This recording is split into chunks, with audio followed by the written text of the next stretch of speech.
Dan ini ada pertanyaan yang menarik ini Kang Haru. Dari Umu Ilmi, ya. Dokter Haru minta tipsnya supaya anak nggak mudah berbohong jika ditanya oleh orang tuanya. Misal yang sepele seperti mengerjakan tugas. Kadang anak udah beres mah, udah beres ya gitu ya. Ternyata belum dikerjakan gitu ya. Nah ini tidak hanya kadang sholat juga. Anak, kamu udah sholat belum gitu ya. Ternyata udah gitu. Padahal sholatnya bukan sholat zuhur, sholat subuh barangkali gitu ya. Nah ini mungkin ada tipsnya ini supaya anak nggak mudah berbohong begitu.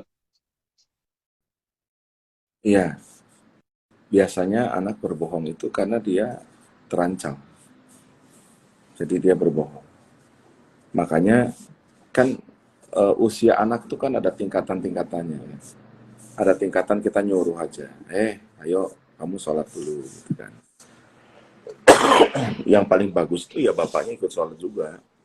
Bareng kalau anaknya laki-laki ya dibawa ke masjid gitu kan. Kalau anak perempuan ya sholat sama ibunya di rumah gitu berjamaah. Itu yang paling bagus. Yang cilaka itu kan nyuruh anaknya sholat, ibunya nonton sinetron kan. Iya kan. Nyuruh sholat bapaknya belum Betul. sholat. Ya nggak bisa. Gitu. Kalau kita dari awal itu sudah ayo sama-sama sholat sama ayah gitu ya kan. Jalan bareng gitu kan. Pulangnya bareng juga. Yang perempuan sholatnya berjamaah di rumah dengan ibunya gitu ya kan. Kita suruh, kalau misalnya kita udah duluan sholat atau dia belum mau, nggak apa-apa, jangan marah. Ya, jangan kamu harus begini 27 derajat, tenang gitu ya. Nggak apa-apa, ya aku nanti aja ya udah. Gitu. Itu yang saya tadi maksud. Nanti ingatkan lagi. Kamu udah sholat belum gitu.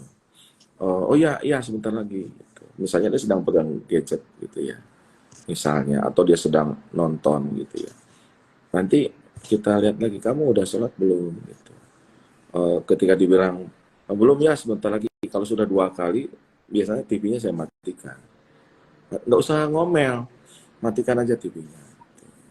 Jadi anak paham bahwa saya tuh nggak ada masalah apa-apa sama dia, cuma kok dia nonton terus belum sholat gitu.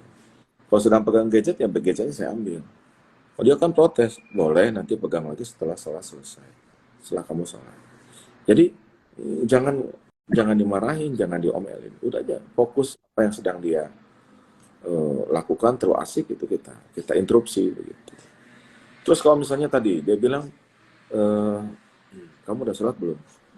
Sebetulnya tahu dia belum sholat. Itu kita nggak boleh marah. Kita bilang kamu benar udah sholat? Udah ya. Oke, ayah percaya kamu udah sholat. Tapi kamu nggak boleh bohong. Udah, biarin aja. Nggak. Tapi kalau kita interogasi dia, atau kita bilang saya tahu kamu bohong, siapa yang ngajari kamu bohong? Itu panjang itu urusannya itu kalau kita gaya pendidikan.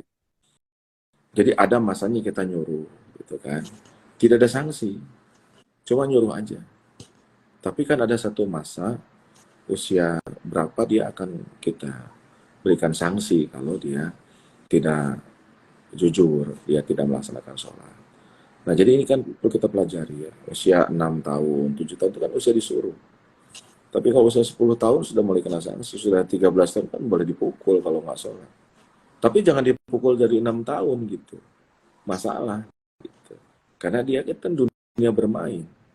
Misalnya dia ke masjid, terus dia lari-lari gitu. Apalagi umur 3 tahun, 4 tahun. Ya nggak apa-apa.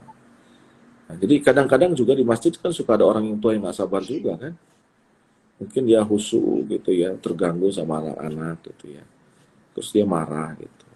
Saya kadang-kadang suka senyum aja, mungkin waktu mudanya dosanya banyak gitu. Jadi kan, ini kapan lagi saya kalau nggak tobat sekarang gitu. Terus terganggu sama anak-anak yang ribut ya. Tapi menurut saya nggak apa-apa. Anak-anak yang ribut di masjid itu aset. Besok jadi imam masjid ya itu kan. Betul. Ya, Masya Allah, Begitu, Mas. keren banget ini jawabannya. Jangan menjadi orang tua yang hanya menyeru, menyuruh, atau interogasi bahkan. Ya, seperti hakim memutuskan, ya, seperti jaksa menuntut atau reserse. Ini jangan sampai seperti itu. Tapi jadilah orang tua yang memberikan teladan. Ya, ini Masya Allah nih jawaban yang keren.